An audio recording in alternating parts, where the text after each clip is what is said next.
शासकीय सांदीपनी उत्कृष्ट विद्यालय मोहन बड़ौदिया में विधायक ने 146 विद्यार्थियों को निःशुल्क साइकिल का वितरण किया। मोहन बड़ौदिया सोमवार को शासकीय सांदीपनी उत्कृष्ट विद्यालय मोहन बड़ौदिया में निःशुल्क साइकिल वितरण एवं वार्षिक उत्सव कार्यक्रम संपन्न हुआ।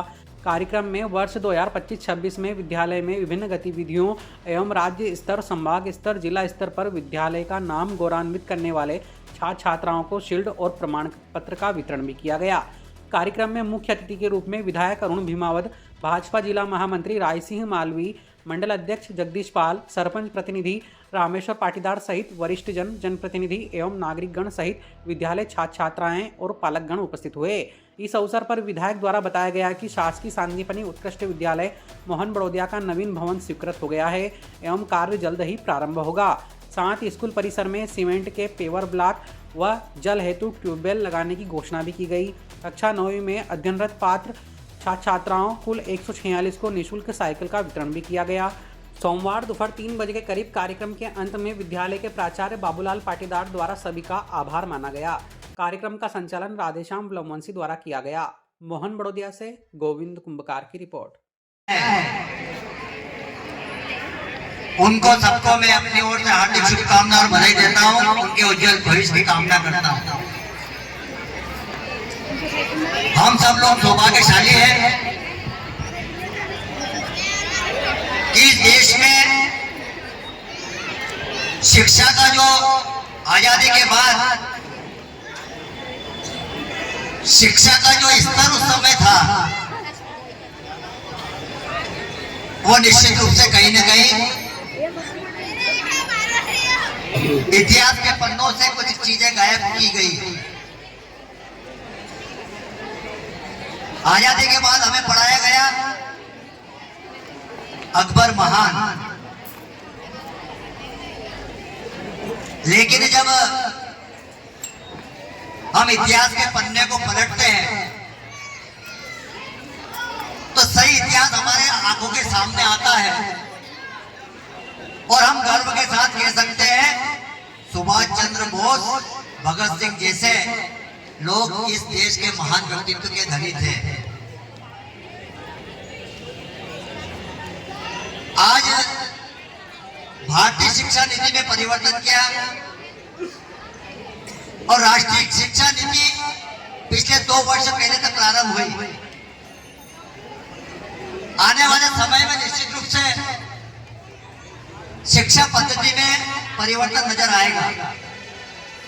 वो सब चीजें सामने आएगी जो इतिहास के पन्नों पर हम सब लोगों से छिपाई गई थी। आज की शिक्षा पढ़ाई के साथ स्किल करने की भी है। जिस विद्यार्थी की जो रुचि है उसको वैसी शिक्षा देने का काम राष्ट्रीय शिक्षा नीति में होने वाला है। कई बार तो हमें ध्यान में आता है कि जब हम सब लोगों ने हाई सेकेंडरी की और कॉलेज में अध्ययन किया तो हमने वो चीज भी पढ़ ली जो जीवन में हमारे कोई काम नहीं आई। लेकिन अब राष्ट्रीय शिक्षा नीति में हर विद्यार्थी के लिए वही चीज पढ़ाई जाएगी जो उसके जीवन में भी काम आएगी, उसके कैरियर बनाने में काम आएगी और हम नौकरी अवश्य लें। अपने कैरियर बनाने के लिए शासकीय नौकरी में आए अच्छी बात है, लेकिन देश के प्रधानमंत्री और मध्य प्रदेश के मुख्यमंत्री अब ये चाहते हैं कि हम नौकरी करने वाले तो बने, लेकिन असफल हो जाए तो नौकरी देने वाले बने। इसे स्किल बनने के लिए विद्यार्थी भाइयों से निवेदन करने के लिए आज के अवसर पर, क्योंकि मैं तो अचानक आपके बीच में आया हूं, मुझे भी नहीं पता था कि मैं अगले कार्यक्रम में मैं आपके विद्यालय में आने वाला हूं। जब मुझे पता चला कि निःशुल्क साइकिल का वितरण का कार्यक्रम भी है और जिन बच्चों ने मेहनत की है, अच्छे अंक प्राप्त किए हैं और सोशल कार्यक्रमों में भी बढ़ चढ़कर भाग लिया, उन्होंने राज्य स्तर पर जाकर अपना नाम रोशन किया, अपने विद्यालय का नाम रोशन किया है, वही ने राज्य स्तर पर, कोई ने ब्लॉक स्तर पर, कोई ने स्कूल स्तर पर प्रतियोगिता में भाग लेकर प्रथम, द्वितीय और तृतीय स्थान प्राप्त किया है, तो मेरा मन भी हुआ कि मैं बच्चों के बीच में जाऊं और एक खुशखबरी देने भी आया हूं। और खुशखबरी क्या होगी? इस विद्यालय के लिए खुशखबरी है, ये सांदीपनि विद्यालय का नाम तो हो गया था, लेकिन इसको नया भवन नहीं मिला। मेरे पास आज से 1 महीने पहले शिक्षा मंत्री जी आदरणीय उदय प्रताप राव जी का टेलीफोन आता है और मुझसे कहते हैं कि आपकी विधानसभा में 4 विद्यालय, सांदीपनि विद्यालय, उसका पहले नाम था सीएम राइज स्कूल, 4 विद्यालय में से 1 विद्यालय को बिल्डिंग देनी है, उसकी राशि स्वीकृत करनी है, तो आप नाम बताओ किस विद्यालय को देना है। तो मैंने कहा कि मेरे बड़ौदिया ने मेरे को बहुत आशीर्वाद दिया है, अब बड़ौदिया में सीएम राइज स्कूल का नया भवन बनेगा, इसके लिए हमने जमीन भी अलॉट कर दी है और नए भवन की राशि अप्रैल में आने वाली है। नया भवन बनेगा बड़ा, जैसे शाहजहांपुर जाते हैं तो देखते हैं ना, वो नया भवन बनके तैयार हो गया है, वैसे का वैसे ही भवन आपके लिए बनने वाला। लेकिन कुछ विद्यार्थी तो अभी निकल जाएंगे यहाँ से, 12वीं वाले, 11वीं वाले भी निकल जाएंगे 1 साल बाद, क्योंकि उसमें बनने में 1-1.5 साल लगेगा। लेकिन अपने आप जो कक्षा 11वीं और 12वीं के विद्यार्थी है, अपने आने वाली पीढ़ी को आप नए भवन की सौगात देने जा रहे हैं, इसलिए मैं आपको भी धन्यवाद देता हूँ। आप तो कॉलेज में चले जाइए, लेकिन आप जो कक्षा 9-10 में है, उनको एक नई बिल्डिंग में आप प्रवेश करा कर ही जाएंगे। मैं आज के इस अवसर पर आप सब लोगों को उसकी भी बधाई देता हूँ।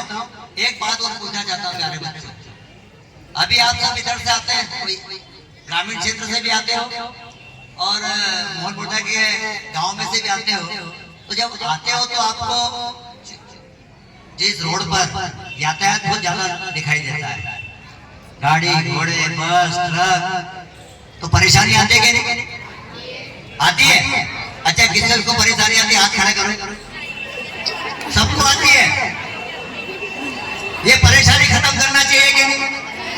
खत्म करना तो इसके लिए क्या करना चाहिए मुझे?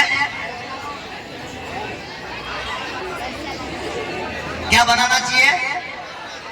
बाईपास बनाना चाहिए, ताकि कोई सारंगपुर से बड़े वाहन आए तो बाहर के बाहर कहां से निकल जाए। सारंगपुर से आया व्यक्ति तो जो कुमारिया का मंदिर का जो गेट लगा के ना, वहां से सीधे इधर निकल जाए और इस रोड पे आ जाए, कौन से बड़ा गांव रोड पे, नलखेड़ा रोड पे, और इधर वाला जो आगर वाला आए तो इधर से इस रोड से हो तो इधर निकल जाए। ऐसा बाईपास की घोषणा मुख्यमंत्री जी ने कर दी, उसके लिए राशि भी अप्रैल में आने वाली है। नया बाईपास बनेगा, रिंग रोड बनेगा, ताकि जहाँ पर बच्चे जब आए तो उनको असुविधा ना हो। इसके लिए भी 2 बाईपास हमने माननीय मुख्यमंत्री जी से मांगे थे, वो हमें स्वीकृत हो गए हैं और आने वाले समय में वो भी सौगात आपको मिलेगी। कुल मिलाकर आपकी समस्याओं से निश्चित रूप से मैं अवगत हूँ। पिछली बार आया था, हमने पानी की समस्या बताई थी ना, किसने बताई थी? पानी यहाँ पर पीने के लिए दिक्कत आती है। अब नल चालू हो गया जाएगा 24 घंटे का, पता है कि नहीं आपको? टंकी में से पानी अब आ रहा ना व्यवस्थित। उस समय आपको बड़ी तकलीफ हुआ करती, तो मैंने बताया था कि पानी क्यों नहीं आ रहा यहाँ पर। लेकिन मेरा निवेदन है कि शुद्ध पानी मिल जाए। यहाँ पर आरओ लगा है कि नहीं? कितने आरओ लगे? पर्याप्त है आरओ? कोई लगाने की आवश्यकता तो नहीं है ना अभी? कोई बात नहीं। इस विद्यालय में बच्चों के लिए कोई सामग्री, खेल से संबंधित सामग्री की आवश्यकता है क्या?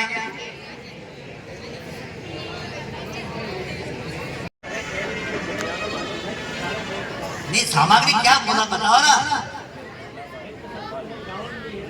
ग्राउंड नहीं और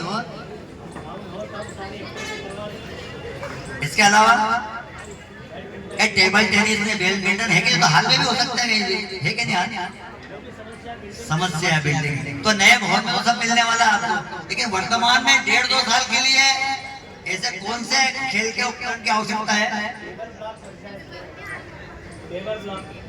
इसी मैदान में लगना चाहिए पेपर ब्लॉक जहाँ पे, पक्का? आप तो हो तो लगाएंगे, तो नहीं लगाएंगे? नहीं यार, आवाज नहीं है, लगाना चाहिए। इसके लिए जो भी राशि लगेगी मैं देने को तैयार हूँ। आप तो मुझे प्रस्ताव बनाकर दे देना, मैं बाजार में अच्छा मिल जाएगा। अब एक चीज और मांगू कहीं किया, देखो आपका जनप्रतिनिधि, आपके माता पिताओं ने जिनने वोट दिया जिसको, आज वो मांग रहा है कि बताओ का, ये बता नहीं पा रहा है। ऐसा कभी कोई जनप्रतिनिधि देखा कि जो मांग रहा है, जो लोग बाग ढूंढते हैं काम के लिए? मैं तो बिना बताए आया हूं आज, वो खाली हाथ नहीं आया हूं। कहीं ना कहीं इस विद्यालय के लिए मैं समर्पित हूं, और यहाँ पर जो भी आपको लगता है ये तो ठीक है, इसके अलावा भी आपको लगता है कि यहाँ पर कोई कार्य की आवश्यकता है, तो मैं इस वाले वित्तीय वर्ष में जो आप मांगोगे, फिर कह रहा हूं मैं, जो आप मांगोगे बच्चों के लिए मैं देने को तैयार हूं। अगर लाइब्रेरी में पुस्तक की आवश्यकता है, पर्याप्त, जो भी है मुझे बता देना।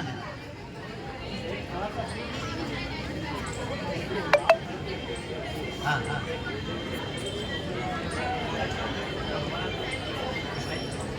ये वहां चला जाएगा, ठीक है, ठीक है।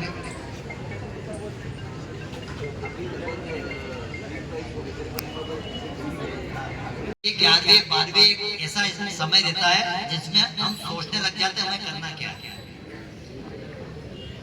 इसके लिए आप सब लोगों ने जिसने जिसने संकल्प लिया कि मैं ये बनना चाहता हूँ, अच्छा मैं पूछ लेता हूँ, कलेक्टर कौन बनना चाहता है? हाथ खड़े करें जिसने संकल्प लिया कि मैं कलेक्टर बनूंगा।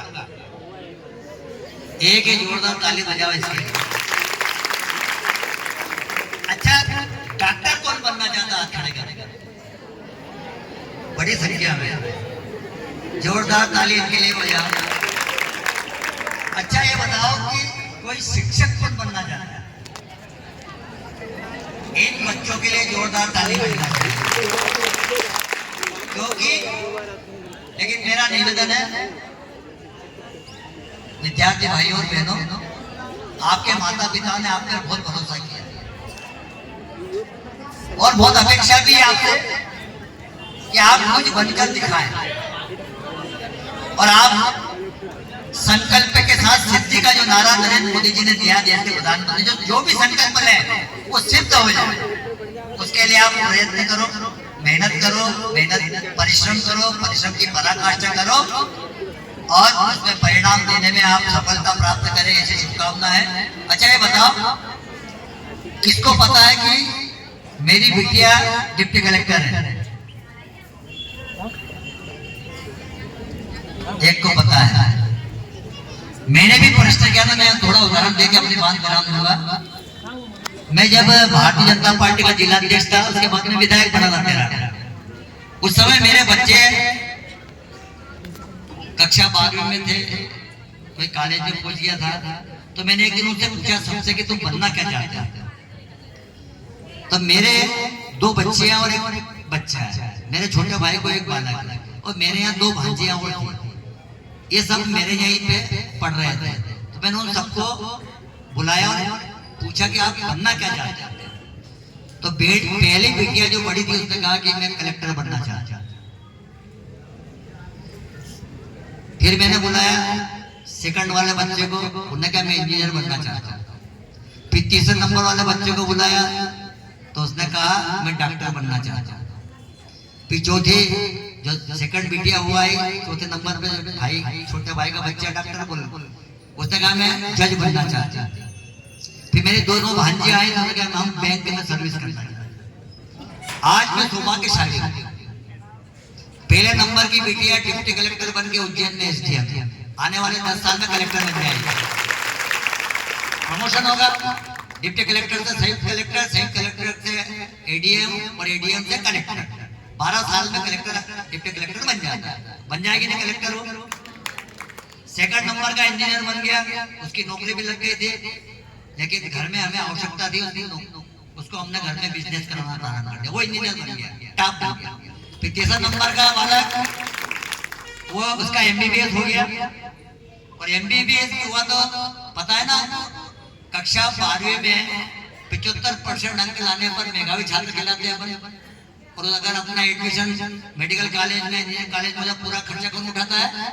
सरकार उठाती, पता है ना आपको। उसी में छोटे भाई का बालक एमबीबीएस कक्षा 12वीं में 80% लाया, और उसके बाद उसका मेडिकल कॉलेज में प्रवेश हो गया। वो पूरा का पूरा खर्चा सरकार ने उठाया, मेरे केवल 25,000 रुपये लगेंगे। कितने लगे?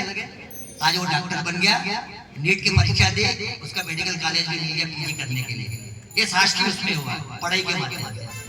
चौथे नंबर की बिटिया है, उसका एलएलबी हो गया है, वो जज की तैयारी करेगा। एलएलबी हो गया पूरा, वो जज की तैयारी करेगा। और दोनों जो भांजियां है, दोनों आज बैंक में है। एक में भारतीय स्टेट बैंक में मैनेजर हो गई है, और एक अपने एचडीएफसी में मैनेजर हो गई। मतलब कुल मिलाकर जिसने संकल्प लिया था, सारे के सारे बच्चे आज अपने मुकाम पर पहुंच गए। तो मेरा आप सब लोगों से भी निवेदन है कि आप माता पिता को बताओ, शिक्षकों को बताओ, और अपना संकल्प करो कि हमें कुछ करना है और ये करना है। चाहे वो इंदौर में कोचिंग की बात आएगी तो मैं आपके साथ हूँ, खड़ा हूँ। कोई सी भी परेशानी आपको आए तो आप अपने शिक्षक के माध्यम से मेरे तक पहुंच सकते हैं। और मैं एक जनप्रतिनिधि होने के नाते मेरा फर्ज बनता है कि मेरे क्षेत्र में अगर कोई बच्चा कुछ बनना चाहता है, कुछ कठिनाई आए, तो उसको वहां तक पहुंचाने में मैं महत्वपूर्ण भूमिका निभा सकूं, मैं उस परिवार के काम आ पाऊं, ये मेरे लिए सौभाग्यशाली क्षण रहेगा। इसलिए मैं आप सब लोगों से निवेदन करता हूं कि आप सब लोग संकल्प के साथ निश्चित रूप से आप अपने मुकाम तक पहुंचेंगे। इसी शुभकामना के साथ बहुत बहुत धन्यवाद, बधाई। सांदीपनी विद्यालय के पुरस्कार वितरण, निःशुल्क साइकिल वितरण कार्यक्रम में मैं उपस्थित हुआ हूँ। यहाँ बड़ा मुझे बहुत अच्छा लगा कि यहाँ के विद्यार्थी पढ़ाई के साथ अन्य गतिविधियों में भी भाग लेकर राज्य स्तर पर, जिला स्थान पर अपना नाम कमा रहे हैं, और उनने प्रथम स्थान, द्वितीय स्थान प्राप्त किया है। मैं समस्त बच्चों को अपनी ओर से ढेर सारी शुभकामनाएं और बधाई देता हूँ। और इस विद्यालय के लिए एक नई सौगात इस वित्तीय वर्ष से मिलने वाली है कि सांदीपनी विद्यालय हमारा घोषित हो चुका था, लेकिन यहाँ भवन नहीं मिला था। इस वित्तीय वर्ष में हमें भवन की राशि भी आ जाएगी, और टेंडर होके वो जहाँ स्थान मिला है वहाँ पर बनने प्रारंभ हो जाएगा। साथ ही यहाँ पर कुछ मांग पत्र दिया था मुझे कि पेपर ब्लॉक लगाना है, और जो खेल कूद की गतिविधियों से संबंधित कुछ सामग्री की आवश्यकता रहेगी तो मैं कहूँगा। और साथ में मैंने निवेदन किया कि जो बच्चे पढ़ना चाहते हैं और कहीं ना कहीं वो उनके माता पिता आर्थिक रूप से सक्षम नहीं हैं, और लगता है कि उनको कहीं मदद की आवश्यकता है, और निश्चित रूप से भारतीय जनता पार्टी का प्रत्येक कार्यकर्ता ऐसे परिवार के लिए कंधे से कंधा मिलाकर खड़ा है। उनके उज्ज्वल भविष्य कामना के लिए उनके हम निश्चित रूप से कहीं ना कहीं सहयोगी बनेंगे, ऐसी अपेक्षा मैंने माननीय मंच के माध्यम से दी है लोगों को, और बताया भी है। मैं पुनः अपनी ओर से समस्त विद्यार्थी भाइयों को उनके उज्ज्वल भविष्य की कामना करूँगा।